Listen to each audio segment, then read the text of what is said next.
falar sobre isso, potenciais de campos do regime harmônico.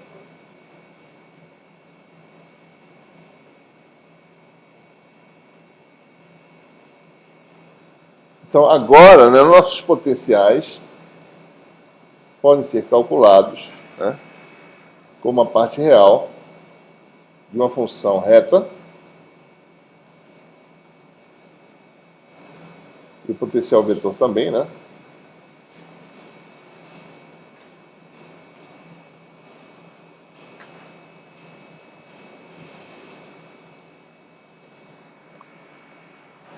E a equação que nós tínhamos originalmente, né, Laplaciano de psi, tá? Menos 1 sobre V2, D2 psi dt2, igual a menos ρ sobre epsilon, no meio linear, né? Laplaciano de A.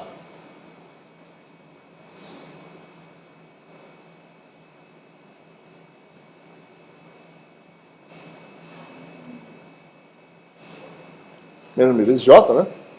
Agora, né, o que é? A derivada no tempo multiplicar por J ômega na prática, né? Então, isso aqui vai dar, em termos dos fasores, né, vai dar Laplaciano do fasor φ, né? Daí fica aqui menos ômega 2 com menos dá mais sobre P2.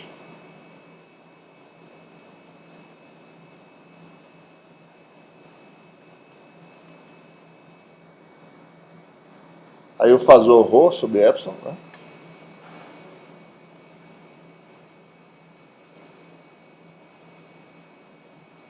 Você tem uma equação não homogênea de Helmholtz agora, certo? Fasor J. Né? E nós sabemos que o número de onda, né, é o ômega sobre V, né, no meio.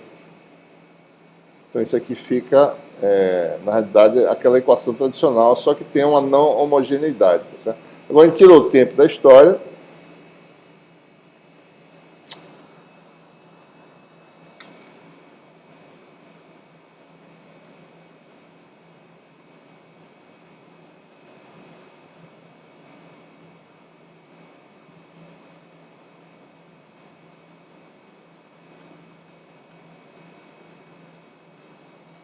A condição de gauge de Lorentz, né, era essa, né, divergente de A mais 1 sobre V2 d psi dt igual a zero, ou seja, essas equações foram obtidas no gauge de Lorentz e isso aqui no gauge de Lorentz a gente transforma no regime harmônico para divergente de A mais J ômega sobre V2, né, φ igual a zero. Então essa é a condição de Lorentz, né, a que levou essas equações ao desacoplamento das equações. Certo? Então observe, se eu calcular A, eu tenho φ imediatamente. Calculado A, eu obtenho φ dessa condição de gauge. Certo?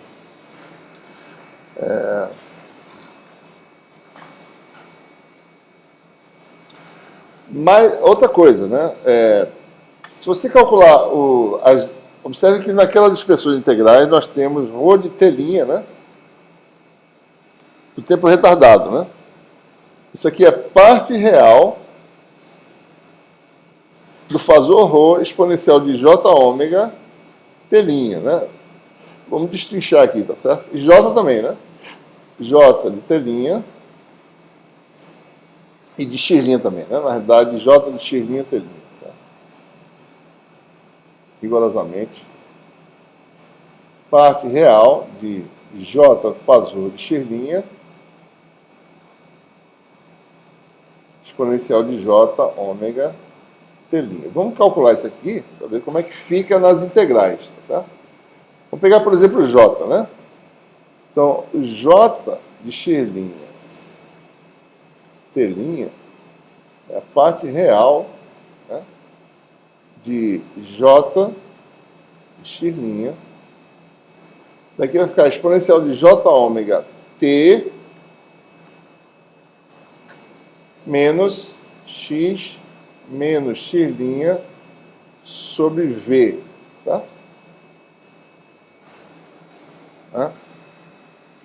Ok? Então, continuando aqui, né? Deixa eu só botar aqui. Então, o J no tempo, telinha, que são essas coisas que aparecem dentro da integral para a determinação dos potenciais. É no tempo retardado, telinha. Então, a gente precisa ver direito como é que fica lá, certo? Isso aqui é parte real, J, x', daí tem lá ômega, né? Tem lá J ômega T. J ômega T, exponencial de J ômega. Vai ter um termo lá, menos, né? Menos módulo sobre V.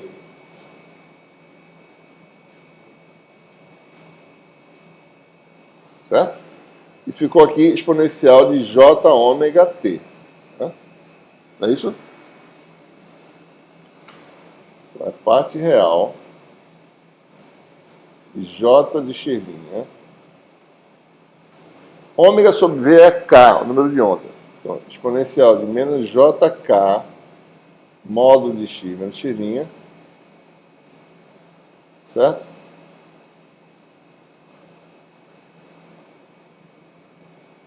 Exponencial de J ômega T. Quando você faz derivada no tempo, certo? Você multiplica as coisas por J ômega. Né? Então, o fasor que aparece é esse aqui, ó. Onde quer que seja. Então, se você quiser calcular as expressões fasoriais para A e para φ, o que vai acontecer? Você tira o tempo e bota esse fasor aqui no lugar. Já levou em conta o retardo no tempo, tá certo? Por quê? Porque essas coisas, quando você deriva no tempo, deriva essa componente aqui só. Tá? Isso aqui não é derivável no tempo. Não depende do tempo. Então, por exemplo, potencial escalar se torna quem? Integral de volume de quem? Fasor ρ exponencial de menos J, certo? Isso aqui é aquele fator de propagação tradicional. K, distância. Parece aqui, tá?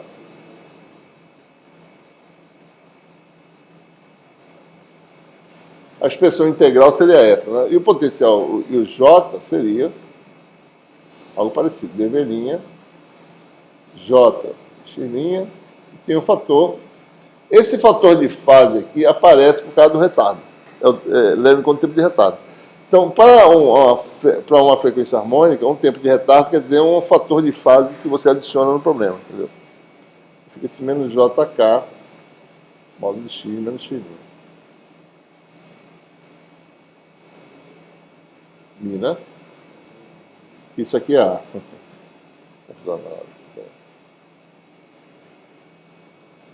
Então, as expressões de integrais agora no regime fasorial ficam dessa forma.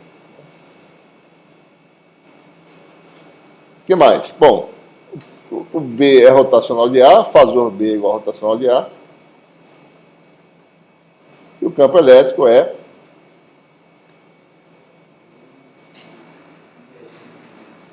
dA dt é menos J ômega A, né? Menos dA dt, né? Então, é menos gradiente de φ menos dA dt, menos J ômega A. Tá? Se a gente olhar, lembrar que no gauge de Lorentz, gradiente de A, aliás, divergente de A, mais J ômega sobre V ao quadrado, φ igual a zero, então observe que eu posso expressar φ em termos divergentes, isso aqui vai dar φ igual a V2 sobre menos J, aliás, espera aí, dá mais de novo, né? Tá certo isso aqui? Deixa eu ver se tá certo. Tá, né? Menos J ômega A, tá certo. Tá, o gauge de Lorentz tá aqui. J ômega sobre V2, tá certo. Dá menos divergente de A sobre J ômega. Então dá JV2 sobre ômega divergente de A. Acho que tem um erro aqui na expressão aqui, sabe?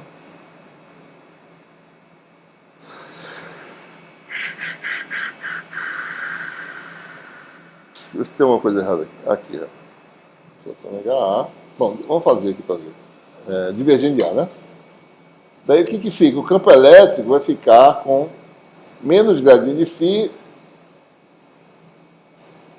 menos J, menos gradiente disso aqui, né, vai ficar menos J é igual a menos J⍵A menos gradiente disso aqui. Vai ficar menos J V2 sobre ômega gradiente do divergente de A. Certo? Posso melhorar isso aqui? Não. Ômega sobre V igual a K, né? Posso botar isso aqui, J⍵ em evidência. Botando J⍵ em evidência, vai ficar E igual a menos J⍵, daí vai ficar A mais, né? V2 sobre ômega2, certo? É 1 sobre K2, né? Mais 1 sobre K2, que é o número de onda, gradiente do divergente. O que é interessante expressar assim, né? O interessante é que basta determinar o potencial vetor, eu calculo todo mundo, certo? Não precisa calcular o potencial escalar, né? Basta calcular o potencial vetor, porque eu tenho o B, você tem aí o H rotacional de A sobre μ, tá? E se você quiser calcular H e usa para campo de radiação, a relação entre esses campos vai ser a presença do vácuo, do meio, certo? Então, pode fazer isso também. Mas só para mostrar, a gente calcula, basta calcular o potencial vetor, que todo mundo é calculado, certo? Vou fazer um exemplo aqui, mais ou menos a toque de caixa, certo? Porque isso também dá um trabalho razoável para calcular, né? Na próxima aula a gente vai ver que tem uma metodologia muito mais simples de calcular as coisas, tá? A gente só vai mostrar algumas características para a gente entender, ó, isso aqui tem que ser levado em conta, certo? Quando for fazer essas contas, etc. Tá? Então, mas calcular o campo total de uma fonte que varia no tempo é calcular o campo próximo e o campo distante, né? Isso é interessante, mas na prática a gente quer saber quem é o campo distante, o campo de irradiação. Tá? Então a gente pode ignorar, a gente pode simplificar a conta, né?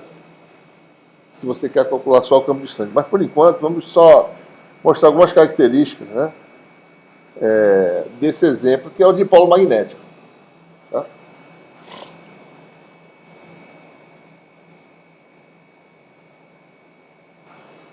Então, para o dipolo magnético, você tem uma espira de corrente, né, variante no tempo. Vamos dizer que está no regime harmônico, então a corrente circula uma corrente, um fasor I. Tá? Considerar que nós temos aí uma corrente, né, representada pelo fasor I, e a gente calcula diretamente a expressão potencial vetor para um filamento, né? Certo? μ0 IDL', x menos x', 4π distância. Certo? Então, o que a gente precisa fazer aqui é algumas considerações. Quem é x, aquela mesma coisa, quem é x'. X' é o ponto na espira, tá certo?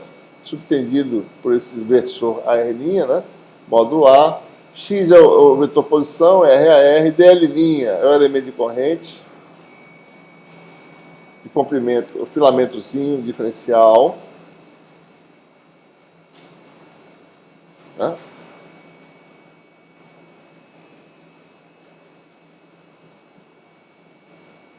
E aí você tem um caminho de integração, né? Variável azimutal dela 2π. Então, mais uma vez, né, vamos admitir que a espira tem raio pequeno em relação a... Observe que tudo se resume a fazer essa integral aqui, né? Já tendo colocado já os elementos. Isso aqui é o elemento diferencial de comprimento, né? O versor fica na direção azimutal. Aparece isso aqui, tá certo?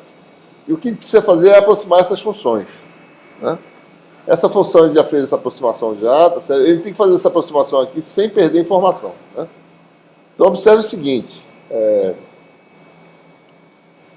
Isso a gente já fez antes, né? A função inversa, tá certo?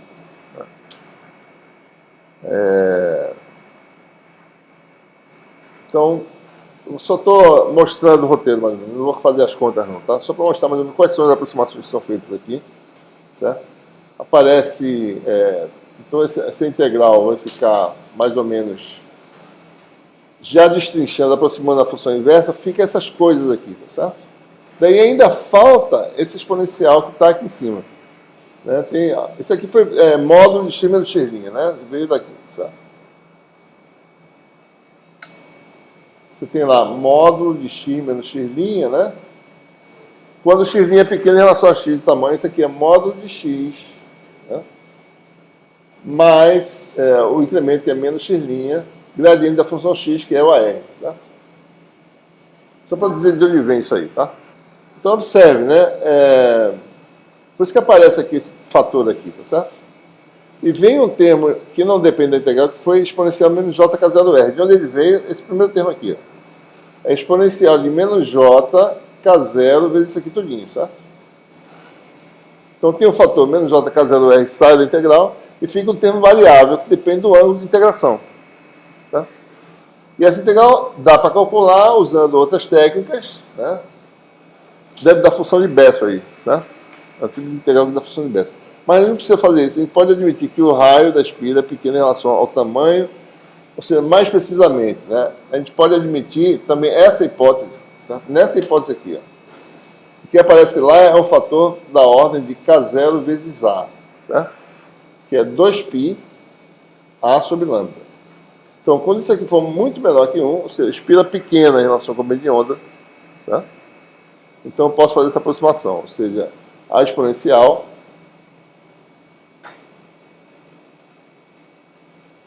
é aproximadamente 1 menos J, né, em primeira ordem, certo? Então isso vale nesse regime, espira pequena em relação ao comprimento de onda. Além de eu estar longe da espira, também é no regime que o tamanho dela é pequeno em relação ao comprimento de onda, certo? Então nesse regime aí, você pode calcular de forma simples, né? Quer dizer, não é trabalhosa, mas que é calculável na mão. Tá? Todo o objetivo aqui é realmente botar isso de uma forma linear, linearizar isso aqui. E aí a gente calcula, certo? Não vou entrar em detalhes não, porque tem muita conta aqui. Certo? Depois de 3 páginas chega a ser um resultado.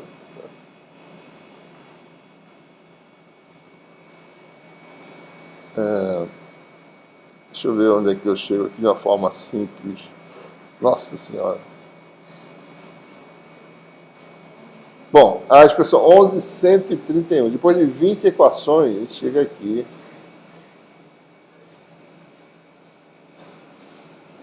Nessa expressão, certo?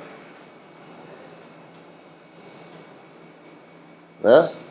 O interessante é isso aqui, ó, tá vendo? Propagação de uma onda esférica menos jkr sobre r, né? Onda esférica, certo? Daí tem aquele termo do dipolo magnético tradicional, ó, 3m escala r a r menos m, que são os termos que não se propagam. Isso aqui não é campo de radiação, é o campo localizado, como se fosse um dipolo estático, certo? E o termo importante, dominante, é esse termo aqui, certo? Então, o movimento de polo. O que é o movimento de polo? Só lembrando, magnético.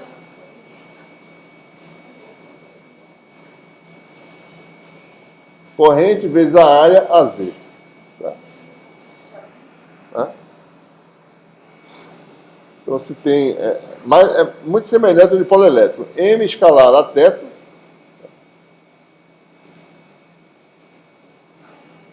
Né? O escalar desses dois vai dar máximo nessa direção de novo, tá certo? E aí você tem esse campo H, né? E eu poderia já calcular o campo de radiação aqui, né?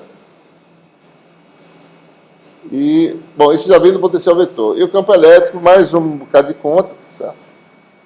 Nesse caso específico, divergente de A dá zero, por sorte, então é menos J ômega A, né? Então você tem aí essas expressões, certo? O campo elétrico tem o componente dominante, que é o campo de radiação, e essa componente que é localizada, que não propaga, né? Então você tem essa expressão. Né? Só para a gente verificar quem são os campos de radiação por dipolo magnético, né? Mais uma vez, tá certo? Observe, né? K0 vai com ômega, né? Isso aqui é ômega ao quadrado, né? O H é K0 ao quadrado, que é ômega ao quadrado. Produz 2 dá ômega quarta, de novo, tá? É como se fosse dipolo elétrico, mesma coisa. Tá? Campo elétrico é azimutal, campo magnético é polar. Né? E mais uma vez, calculando o vetor de Poynting, certo? Produto de EH conjugado, né? 1 meio. Então esse aqui vai embora, certo? Fator de fase, seno ao quadrado, M2, 1 sobre R2 novamente. Tá? E nós temos aí mais uma vez uma expressão. Vou botar aqui, certo? Vai de novo com seno ao quadrado, o máximo de emissão do polo magnético também é 90 graus, mesmas características, e varia com a quarta potência da frequência. Tá? Isso aqui é importante saber. Tá?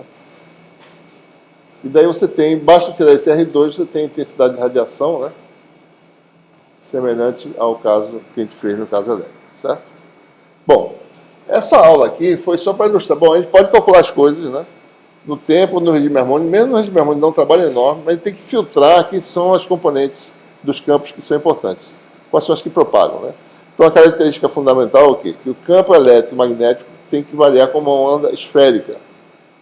Porque qualquer coisa que varie mais rápido, se você integrar na superfície de raio R, dá um valor, se você for mais na frente, dá um valor menor. E vai sendo menor ainda, cada vez menor. Essa onda está indo embora, é que ela está localizada, ela não está propagando. Tá? Por outro lado, esses campos que caem com 1 sobre R, eles têm uma variação de densidade potencial 1 sobre R2, e quando integrado numa esfera de raio R, sempre dá um valor constante. Essa potência não se perde, a densidade dela vai diminuindo, mas o total integrado está constante. Tá bom?